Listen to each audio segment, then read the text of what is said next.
Bogaerts injury.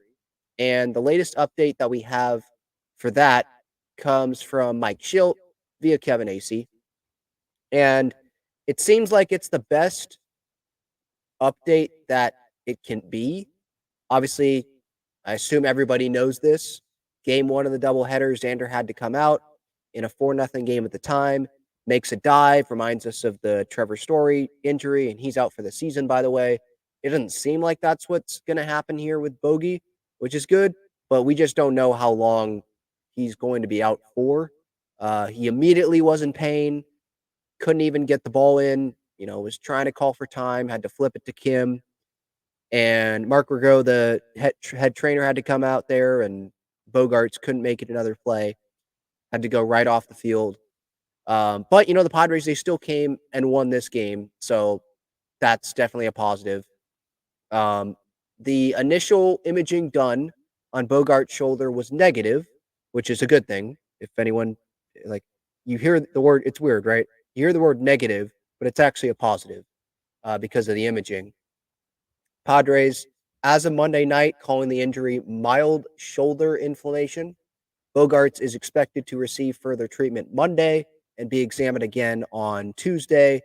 Shildt says he's got stability more than it looked like he might have, and he's got some strength and some range of motion. More time will tell, but at least the initial feedback is initially best case scenario. So that's great. And like Shildt did point out, that was a big play. Padres win by 1 in that game. Bogaerts made the diving play that prevented a run from scoring. So that was huge. Although he got hurt, he did help the Padres in that spot there. And I think overall he's been pretty good with his transition to second base this year. So overall, crossing our fingers that he's not going to have to be out for a long time. Doesn't seem like he's going to play on Tuesday. Wouldn't be surprised if he doesn't play the rest of the road trip and they just give it time and see what happens when they come back home. I don't know if they're going to have more resources when they come back home to look further into Bogaerts, and maybe they don't want to push it. And so they're going to wait till they get back home, do more stuff, see how he heals, how is that recovery, and then more imaging done or whatever that process is. I'm not a doctor, so I'm not going to act like I know what happens after this. But right now, inflammation, negative on the imaging. So hoping for the best. Bogey, yeah, we can get on him for his performance this year. It hasn't been good, but he has gone to the Axe Bat, which he isn't that big of a fan of. If you read Kevin Acey's Padres Daily this morning, not the biggest fan of that.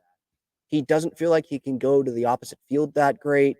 So we'll see how long he continues with that when he gets back on the field. Hopefully he gets back on the field. I feel like saying that he's out for a long time would be a stretch, just based on the information that we have at the moment right now. But obviously, we'll see what happens there. But going into today, he had a 6-game hitting streak.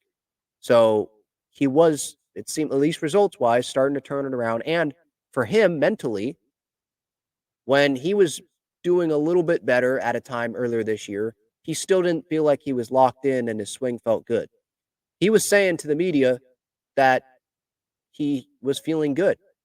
So I'm going to take that and be like, okay, yeah, Xander actually is headed in the right direction here. And then, of course, this happens. And it's just unfortunate, obviously. I mean, Bogey, he is a big piece to this team. If the Padres want to get where they want to be, it feels like Bogaerts is going to have to step up here. You know, it's one thing, when Profar is doing this and it's May 20th and some guys are having good years, but are they going to do that the whole year? I think Profar can be an impactful piece for this Padres team this year, but is he going to be their best offensive player? And if that's the case, what does that mean for this Padres team? Can they make the postseason with Jerkson being their best offensive player? Now, they can be, right, if Profar continues to play this well, and then Manny hits, Tatis hits, right, and other guys start to play better. That can happen because Profar has gotten off to such a great start. And it would have to be, Profar would have to decline, and then Manny or someone else would have to go off for them to get past Profar right now. So I guess it could happen, but no doubt more production from other guys is going to be needed. I think the bullpen being more consistent, like really finding their roles. Jeremiah Estrada has been really good. So, this Bogaerts thing, I kind of compare it to, and I don't know how many people are following the NBA playoffs, but I compare it to the Minnesota Timberwolves with Karl Anthony Towns.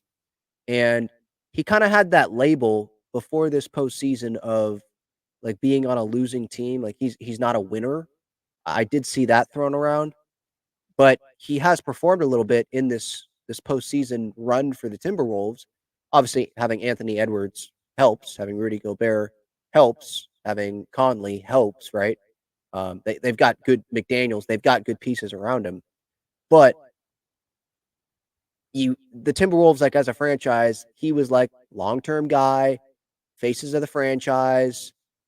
He's got to go if the Timberwolves are going to go somewhere, right? And he has been playing pretty well. I feel that same way with the big guys on this Padres team.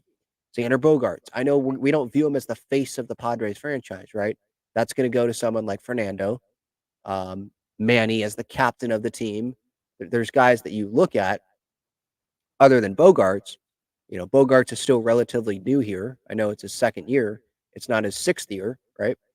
He didn't grow up as a Padre, but he's still one of those guys that if the Padres are going to, go on a run, it feels like Bogaerts is going to have to do something in that. So, hoping for Bogaerts that he's not going to be out for a long period of time.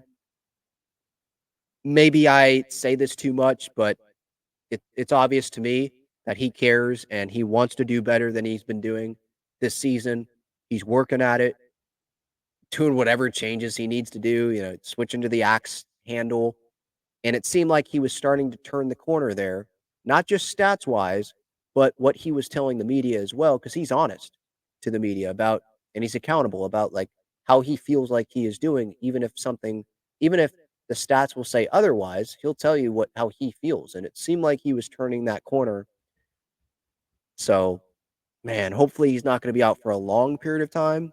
There have been some cases, right, where it feels like, okay, that's a good positive initial update, but then it doesn't follow up with that. Maybe the recovery, the healing isn't as good as we thought.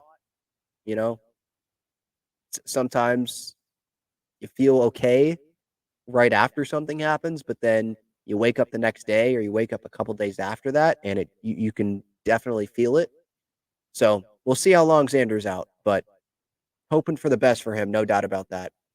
And whoever, I guess the question, right? Who is going to fill in? And Luis Ariz is someone that you point to. Donovan Solano is someone that you point to. If Ariz is going to be DHing and Manny's at third, Solano could play second. Crony play first, Kim at short. If Manny's going to be DHing, Ariz at second, Solano at third is what they could do there. Kim's obviously staying at short. I wouldn't anticipate them moving Crony off of first to go put him at second to put Ariz at first or Solano at first. I think they just put whoever at second base and leave Crony where he's at. Eggy Rosario, if Bogaerts has to go on the IL, I think Eggy would be the one that gets called up as a OPS over 1,000 with AAA El Paso, which you can, do what you want with that. But right-handed bat, just like Bogaerts is, can play multiple infield spots, can DH if you need him to, can be a bat off the bench. I think they'd go that route over Matthew Batten, but could be wrong on that. We'll see. But those are just some of the options internally that you look at. I saw someone bring up David Peralta, but he's an outfielder, and it's not like he would just go jump in and play the infield. So I don't see that happening. He just started with AAA El Paso, so they probably would want to see a little bit more there. I think that they would replace Bogaerts, who's an infielder, with another infielder. And Eggy Rosario feels like the kind of no-brainer option. You could point to, right, Graham Pauley probably would get brought up in this discussion, but I don't want them to do let's bring him up and then you're not going to play him and then send him back down. They've already done that a couple of times this year. So that's what I've got on the whole Bogart situation. And I already read to you the latest update there. Day to day is what Mike Shildt is saying.